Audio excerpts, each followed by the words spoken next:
Hi everyone, how are you? So my name is Susan Mtana and my YouTube channel is Susan the Trainer. I'm a trainer in the areas of finance, management, entrepreneurship, and leadership. Thank you so much. So welcome back to this channel. So in our previous introduction topic, we talked about we actually categorized personal finances, and today we are going to talk about the first category, that is income. So just to take you back, we say that income, it is money received, especially on maybe a regular basis for work done or through business or through investment. So let me ask you, when you go to that financial institution, maybe it's a circle, or you go to, let's call it Tala, the mobile money lending app, or maybe Branch, or Mshwari, or Fuliza, or even the circle, you go and get a loan. Is that income? I'm here asking you, do you think there is income? I'll say no, because you've received that money, not necessarily for work, but that is actually a debt. It's actually a debt. We'll talk about borrowing in our next video. So today, I want us to agree that any money that you get, for example, and you've not worked for it, but you've borrowed, that is not income.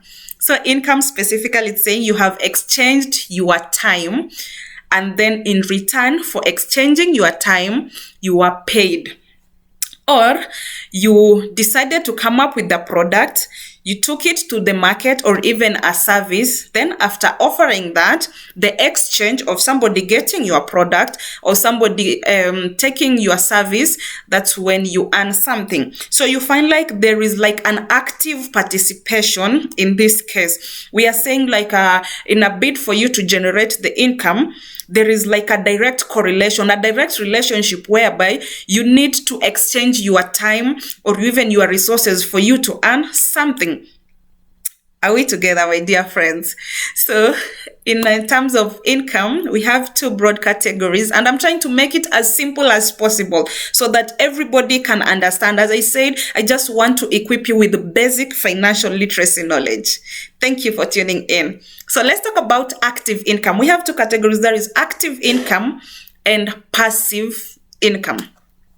So active income, we are saying is the money you will receive or income you receive. It can be on a regular basis, yes, whereby you have exchanged your time or your effort or your involvement to acquire it is actually so much. Like it's taking so much on you for you to earn it.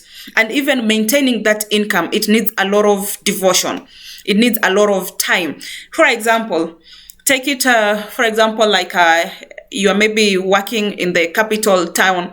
It means you have maybe to wake up early, maybe by 5 a.m. You prepare yourself, you go to work and then leave work. You maybe work 8 hours a day, an 8-hour shift. You come back home and then do that continuously for maybe 5 days a week, or maybe you can talk of average 160 hours per month or 4 weeks. Then that is when you come and get a reward. And as we know, for example, in Kenya, majority of the companies maybe give you like you have, for example, a specified number of days that will be like you are sick of days. Suppose you are sick. It means you'll be allowed, the employer will still pay you for those days not worked because you have some sick of. But take for a scenario whereby, sorry to say, but it things that happen, you are incapacitated. It means you can no longer exchange your time to get the salary. So it means there's no earning there. What I'm trying to say is that active income is actually directly related to you, to your full-time involvement, or even it can be part-time, but your time and giving yourself for you to earn. So to maintain this kind of income, you just need to give it much time. I think it's simple enough to understand. Okay, let me explain to you about passive income. We are saying this is income or money earned or generated whereby no effort or little effort is required for you to earn it or to get that money and even to maintain it. Like you can even sleep the whole month, but still there is money coming into your account at the end of the month, for example. Isn't that good? I'm not encouraging you to be lazy, but I'm just trying to show you that you're assuming for somebody who has even been incapacitated, somebody who was in full-time employment, and it reaches a point that they can no longer go to work for one reason or another. In this case, it means the passive income will still be coming through if they have such kind of investment. Look at this example. Maybe we have a football player. It means they need to be actively involved in the field. Or we just had the marathon the other day, the athletes, somebody needs to actually run for them to earn. So it means the day maybe somebody can no longer run due to one reason or another, it means they cannot earn that income that they used to get from such kind of source. But when we talk about passive income, we are saying you need less effort, less time, less of your involvement to just maintain or to earn it. For example, for those of you who maybe are saving in circles, we know at the end of the year, I normally check on Facebook around from January to February to even April. People are normally happy because they're earning dividends. So they're like, I saved in that circle. I saved my 2,000 every month. And at the end of the year, I'm getting dividends. I'll ask you, how much effort did it take you to save into that circle? How much effort, apart from you just ensuring that I've put a standing order or I've made sure that I've contributed, I've done my contribution. So in that case, you need less time to be involved. It is actually the business of the circle to go and trade your money, to trade with your money, to invest your money and earn something that will in return pay you back.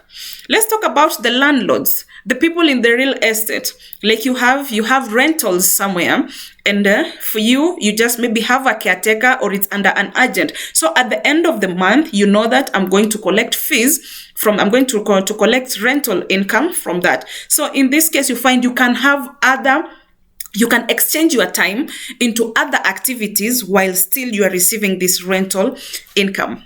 Doesn't it sound sweet to have passive income? Or even those in the money market, those who have saved in the money market funds, for example, you are saving, but it's earning something, or maybe you've saved in treasury bills or bonds and all that. So in this case, I want to ask you, I'm back again. Maybe you're here, you're just asking me, Susan, I have an active income. Or maybe you are a youth, you're even like, Susan, I don't even have a job at the moment. I'll tell you, you need to look for ways of earning something. You can't just sit there and say that I cannot earn. You need to look for ways to, first of all, begin earning active income. And I'll say, for example, I want to take this simple example. Assuming you have earned 10,000 shillings. For example, how do you spend 10,000 shillings from your active income? I'll tell you, take 80% of that is 8,000, and use it for your needs. Maybe you need to pay rent. If you are Christian and believe in tithing, maybe you need to tithe. Maybe you want entertainment. Maybe you have school fees for children and all that. We'll tackle about just dealing with the spending bit in another topic. But in this case, take the 80% of what you've earned. And this is just at least to begin with. So take 80%, save it somewhere. Then 80% spend it, but the 20%, ensure you use the 20% to now start generating or saving for investing into passive income. So I'll say, my dears, don't eat everything. So that is how I'll say use 80% of your active income to fund your needs. I didn't say wants, your needs, the things that are very crucial for your survival. And then take the rest of the 20% to build your wealth. How do you build your wealth? You begin looking for avenues of investing in areas that will earn you passive income. And assuming now you are here telling me, Susan, I already have both active and passive income and I'm doing good, I'll be like, yes, continue with that cycle. So I'll say, when you earn that passive income, don't eat everything, my dear. Don't eat everything. Just ensure use part of the passive income to build your wealth. You need to build your wealth. You need to continue growing your investments and all that. And then now part of that you can use for luxury or to fund your wants. We know, we say some things are not necessities, but they're luxuries. So if maybe you wanted to go to Miami for a holiday, now use it from the passive income. But we normally say, nataka kurudishia mwili shukrani. Your active income already, it's not even enough for you. It cannot even fund your day-to-day survival. Why do you want to start thinking about that? Before you start thinking about the holidays and even funding your wants, then ensure you have active income in place and then passive income. So I want you to, another point of reflection as you are ending this recording is, Are you earning, first of all, do you have a source of active income? If not, what are you doing? And if you are earning something in terms of active income, have you tried to actually ensure that 80% of it you use it to fund your needs, and then 20% using it to build your wealth to help you earn passive income? And maybe you are there, you already have passive income. I say continue building your wealth. Actually, it's passive income that will help you, and even help you in terms of, maybe I want you to look at this scenario. COVID came last year. Majority of us were relying on active income.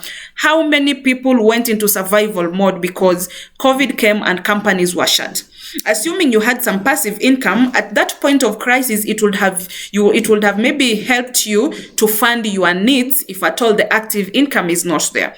Have you asked yourself, like, I want to remind you that to an employer, you are just an employee number. And I'll repeat this again. To every employer, you are just there because you are an employee number. No matter how good you perform, your job can end anytime. I'll say, how many people are on permanent and pensionable terms, but COVID came and they had to lose their employments. So in this case, I'll say, do not ever rely on active income. For those in business, you have your business. I'll address business people in a separate topic, because you find some of the businesses, they cannot even differentiate, like, what is profit, what is like the raw, the capital that I'm using there. Like, it's just like, maybe I have a shop, I just run the shop, whatever I get, I say these are sales, this is my money. Forgetting that from there, the specific cost of sales or the business related expenses, then the profit is what now you'll say it is like income for you. After you've removed the rent for the business, the stock and all that, maybe paying the bills related to the business, that profit is what is your active income.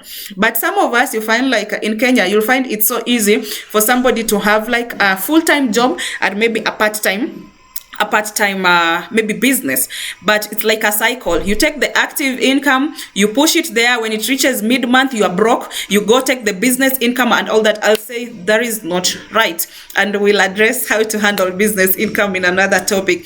So my dear, have you ever thought of a scenario whereby one day you can wake up and be told that the company you're working for is normal? I know as Christians we are living by faith, yes, God is our provider, yes, but also this financial knowledge is to help us just to have a saving for a rainy day.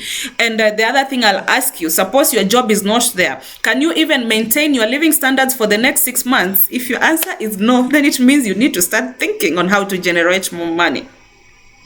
Are we together up to there? So I want to challenge your mind. I'm saying it's all sitting in the mind, and never say that it's too late. It's never too late. It's never too late. So in our next recording, in our next video, we are going to talk about the other categories, that is spending, savings and borrowing. So thank you so much for your time. I believe, I'll say as a trainer, I'm just going to equip you with knowledge, but it's up to you to decide on what you're going to use with that knowledge. So my dear, thank you so much. Share with your friends. I'd like to get your feedback. If there's a specific area you'd like me to actually dive into, so feel free to drop your feedback. Thank you so much, and see you next time. Bye. Remember, my YouTube channel is Susan the Trainer. Feel free to share, to subscribe. Thank you. Bye.